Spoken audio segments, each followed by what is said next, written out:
Hello மக்களே, இன்னைக்கு மண் வாசல் சேனலில் பாசி பருப்பும் பச்சரிசி மாவு, தேங்காய், ஏலக்காய், முந்திரி பருப்பு இதெல்லாம் கலந்து எல்லாரும் விரும்பி சாப்பிட்ற ஐட்டம் இன்னைக்கு புடி கொழுக்கட்டை செய்ய போகிறோம். வாங்க பார்ப்போம். பச்சரிசி மாவை போட்டு எல்லாத்தையும் கலந்து சுடு தண்ணி வச்சுருக்கிறேன்.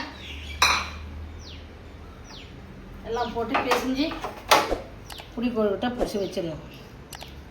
சால்ட் உப்பு போட்டுக்கிறோம்.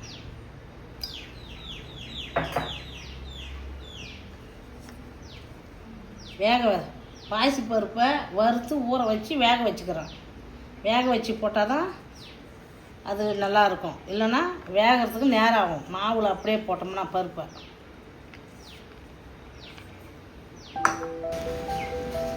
வெல்லம் போட்டுக்கிறோம்.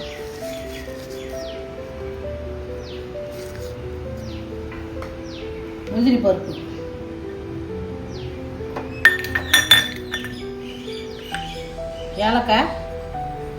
ஏலக்காய் பொடி ஒரு ஸ்பூனு, தேங்காய் துருவி வச்சுருக்கிறோம், அதை போட்டுக்கிறோம். போட்டு மிக்ஸ் பண்ணிக்கிறோம். இதை ரொம்ப குழந்தைங்கள பெரியவங்கள எல்லோரும் விரும்பி சாப்பிட்லாம். நீர் ஆவியில் வந்தது. இது எல்லாருமே சாப்பிடுவாங்க. இந்த பாசி பருப்பு போட்டு வச்சு அவ்வளோ அருமையாக இருக்கும். தேவையான அளவுக்கு திட்டமாக தண்ணி ஊற்றி மாவு பிசைஞ்சிக்கணும்.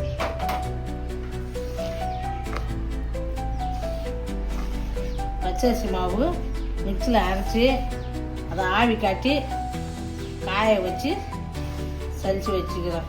சலித்து இப்போ மறுபடியும் இந்த சுடு தண்ணி ஊற்றி பேசிக்கிறேன். கடையில் வாங்கின மாவாக இருந்தால் கொஞ்சம் வானலில் போட்டு மாவை கொஞ்சம் வறுத்துக்கணும். அப்போ தான் அது மாவு பிடிக்கிறதுக்கு கொழுக்கட்டை பிடிக்க பதமாக இருக்கும்.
பத்து நிமிஷம் ஆகும்.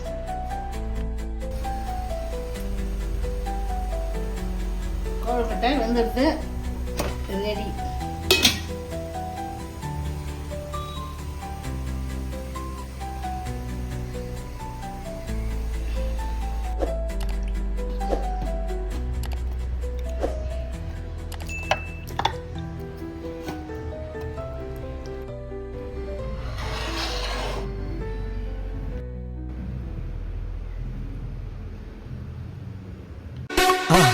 மறக்காம சர்ப்ரைஸ் பண்ணுங்க.